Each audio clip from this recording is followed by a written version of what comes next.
नमस्कार, प्रादेशिक समाचार के साथ मैं नीलम कुमार। पहले मुख्य समाचार। केंद्र सरकार ने कोविड-19 संक्रमण के प्रसार पर काबू पाने के लिए मौजूदा लॉकडाउन की अवधि को 4 मई से और 2 सप्ताह के लिए बढ़ाया।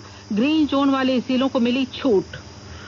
मुख्यमंत्री हेमंत सोरेन ने कहा, राज्य के उद्योग धंधों में 75% स्थानीय लोगों को रोजगार देने के लिए सरकार उठाएगी कदम। बाहर के राज्यों में फंसे मजदूरों और छात्रों की वापसी शुरू। कल रात 1200 मजदूर झारखंड पहुंचे। आज कोटा से लौट रहे हैं छात्र छात्राएं। और स्वास्थ्य मंत्रालय ने कहा, मरीजों के स्वस्थ होने की दर पिछले 14 दिन में 25% से अधिक हुई।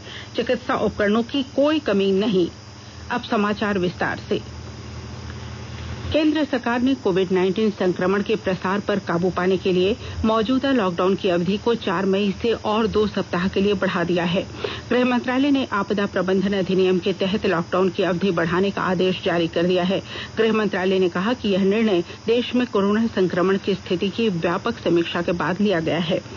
गृह मंत्रालय ने विस्तारित अवधि के दौरान विभिन्न कार्यों के लिए नए दिशा निर्देश भी जारी किए हैं। ये दिशा निर्देश देश के जिलों को रेड, ग्रीन और ऑरेंज जोनों में विभक्त करते हुए उनमें निहित जोखिम पर आधारित है। इन दिशा निर्देशों में ग्रीन और ऑरेंज जोन वाले जिलों में कई छूट दी गई है। ग्रीन जोन वाले जिले वे होंगे जिनमें अब तक या पिछले 21 दिन में कोरोना संक्रमण का कोई मरीज सामने नहीं आया है। ग्रीन जोन में इस दौरान सभी आर्थिक गतिविधियां संचालित हो सकेंगी। इन इलाकों में 50% पैसेंजर के साथ बसें भी चलेंगी। ग्रीन जोन में सीमित सेवाएं चालू रहेंगी, जबकि ऑरेंज जोन में बस नहीं चलेगी, लेकिन वहां भी थोड़ी बहुत छूट दी गई है। वहीं रेड जोन में पूर्व की भांति स्थिति यथावत रहेगी। इस जोन में होटल, रेस्तरां, मंदिर, सैलून और सामाजिक समारोह पूरी तरह बंद रहेंगे। लॉकडाउन के दौरान सरकार की ओर से जरूरतमंद और गरीबों को आवश्यक वस्तुएं उपलब्ध कराई जा रही हैं। इस अवधि में ऐसे परिवारों को केंद्र की जन कल्याणकारी योजनाओं का लाभ मिल रहा है। लाभुकों को उज्ज्वला योजना के तहत गैस सिलेंडर और जनधन योजना के तहत उनके खातों में राशि भेजी गई है। इससे उन्हें राहत मिल रही है। देवी, हम बोकारो में रहते हैं। मोदी सरकार से सिलेंडर मिली है, उसी से थोड़ा सा राहत मिली है। अब जो कोटा में जो चावल दाल मिल रहा है, चावल मिल रहा है, गेहूँ मिल रहा है, उसी पे काम चला रहे हैं किसी तरह से। मेरा नाम अंजलि कुमारी है। हम लोग को सरकार की तरफ से गैस मिला है, फिर खाता में पैसा गया है, भरवाए गैस को, राशन सब मिलता है। 90 में हमको मोदी सरकार बस से मिला है, हमको गैस और राशन मोदी सरकार बस से मिला था राशन का, वो अभी खो गया, मगर फिर भी मोदी सरकार को भी मिल रहा है। मगर अभी पैसा मोदी भेजा था, खर्चा खर्च उसी में खा रहे हैं। हमको 2 बार चावल मिल चुका है। मुख्यमंत्री हेमंत सोरेन ने कल मंत्रिमंडल की उप समिति और पदाधिकारियों के साथ बैठक की। उन्होंने कोरोना संक्रमण के प्रसार पर रोक लगाने और लोगों की वापसी को लेकर बनाई जा रही कार्य योजना पर चर्चा की तथा मंत्रियों से कई सुझाव भी लिए। मुख्यमंत्री ने कहा कि लाखों प्रवासी मजदूरों की वापसी के बाद ग्रामीण और शहरी क्षेत्रों में उनके रोजगार सृजन के लिए अलग अलग कार्य योजना बनाई जा रही है। राज्य के सभी उद्योग धंधों का आकलन किया जा रहा है। इन उद्योग धंधों में लगभग 75% स्थानीय लोगों को रोजगार देना सुनिश्चित करने के लिए राज्य सरकार कदम उठाएगी। मुख्यमंत्री ने कहा कि मनरेगा बजट बढ़ाया जाएगा। इसमें नई योजनाओं को शामिल किया जाएगा और मनरेगा मजदूरी दर बढ़ाने के लिए केंद्र सरकार को पत्र भेजा जाएगा। इस दौरान मुख्यमंत्री ने कहा कि राजस्थान के कोटा में झारखंड के लगभग 2883 विद्यार्थियों को लाने के लिए 2 विशेष ट्रेन की व्यवस्था की गई है।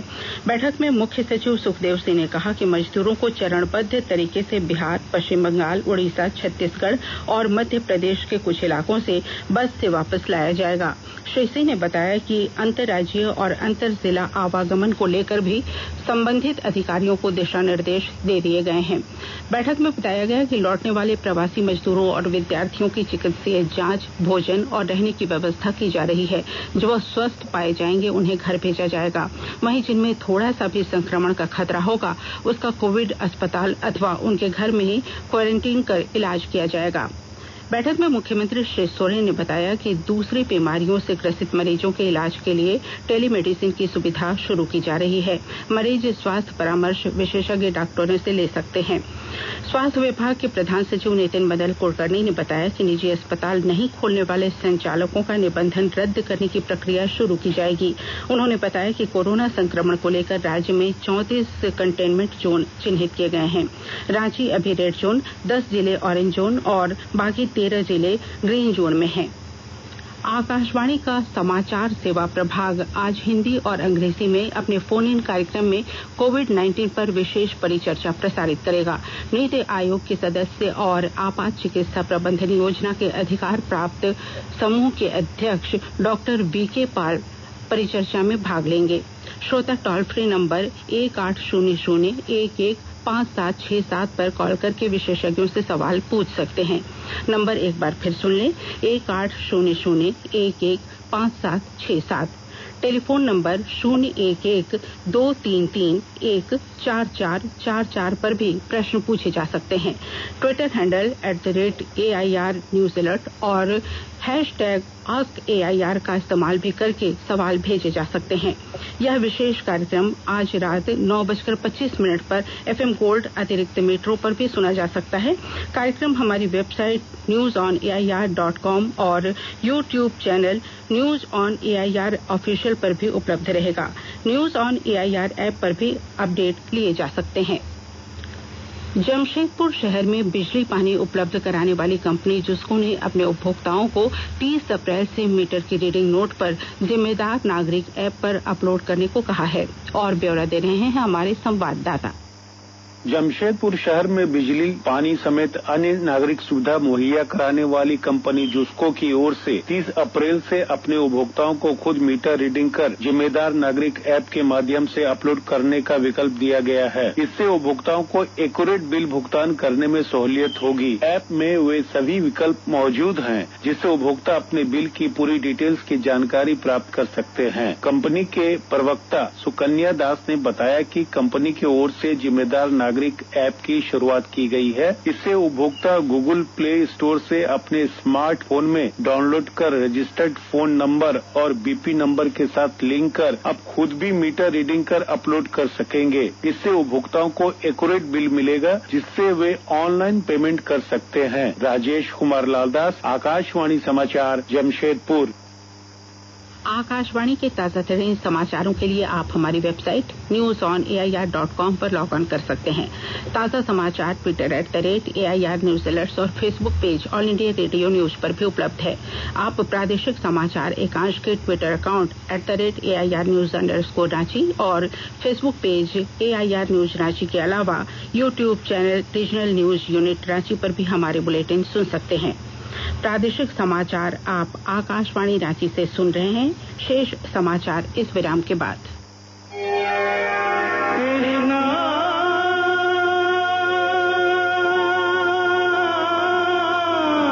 दर्शकों का पसंदीदा धारावाहिक श्री कृष्ण जल्द आ रहा है डीडी नेशनल, फ्री डिश और अन्य DTH चैनल पर। सब्सक्राइबर्स अपना चैनल नंबर नोट करें। Free dish 001, Tata Sky 114, Airtel 148, Sun Direct 302, Videocon D2H 149, dish TV 193 और डेन 138। आगामी आकर्षण धारावाहिक श्री कृष्ण।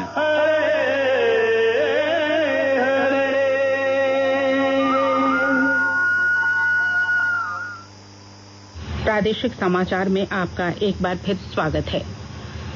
प्रवासी मजदूरों और छात्र छात्राओं की झारखंड वापसी का सिलसिला शुरू हो चुका है। कल तेलंगाना से राज्य के 1200 मजदूर विशेष ट्रेन से हटिया स्टेशन पहुंचे। यहां सभी मजदूरों की स्क्रीनिंग की गई और उन्हें सैनिटाइज बसों के माध्यम से उनके गृह जिले तक भेजा गया। वहीं कोटा राजस्थान से राज्य के छात्रों को लेकर विशेष रेलगाड़ी कल रात 9 बजे झारखंड के लिए रवाना हो गई है। अन्य राज्यों में फंसे विद्यार्थियों और वेल्लोर समेत दूसरे राज्यों के अस्पतालों में इलाज कराने गए झारखंड के मरीजों को लाने की दिशा में भी सरकार ने तैयारी शुरू कर दी है। बहुत जल्द इन्हें भी वापस लाया जाएगा। मुख्यमंत्री ने लोगों से धैर्य रखने की अपील की है। उधर साहिबगंज जिले के 72 मजदूर पश्चिम बंगाल के वर्धमान से 4 बसों के माध्यम से बरहेट पहुंचे। देर रात पहुंचे मजदूरों को जिला प्रशासन की ओर से एकलव्य विद्यालय में बने क्वारेंटाइन सेंटर में फिलहाल रखा गया है। वहीं तेलंगाना के हैदराबाद में फंसे धनबाद के विभिन्न प्रखंडों में रहने वाले लोगों को हटिया स्टेशन से लेकर कार्यपालक दंडाधिकारी अमर प्रसाद आज प्रातः 5 बजे धनबाद क्लब पहुंचे। इनमें 44 लोग शामिल हैं। सभी की थर्मल स्क्रीनिंग और मेडिकल जांच की गई। सभी का स्वास्थ्य सामान्य पाया गया। धनबाद पहुंचने पर सभी को गुलाब फूल देकर स्वागत किया गया। हजारीबाग जिले के 26 मजदूर भी हैदराबाद से सुरक्षित लौट गए हैं।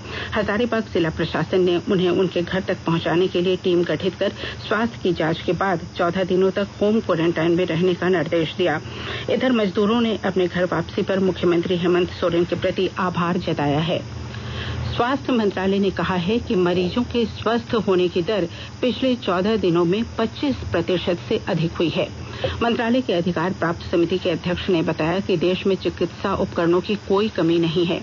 भारतीय आयुर्विज्ञान संस्थान परिषद ने 21 लाख से अधिक जांच किट की खरीद के निर्देश दिए हैं और 14 लाख से ज्यादा किट प्राप्त भी हो गई है। वहीं पर्याप्त पीपीई की खरीद के आदेश दिए जा चुके हैं। उन्होंने कहा कि भारत में प्रतिदिन 2,30,000 N95 मास्क का निर्माण हो रहा है। देश में हाइड्रोक्सी क्लोरोक्विन का उत्पादन प्रति माह 12 करोड़ 20 लाख टैबलेट से बढ़ाकर 30 करोड़ टैबलेट किया गया है।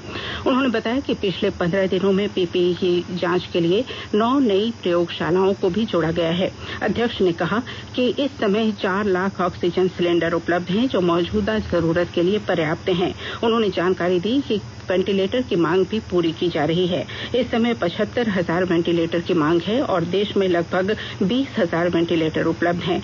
60,000 से ज्यादा वेंटिलेटर उपलब्ध कराने के आदेश दिए गए हैं।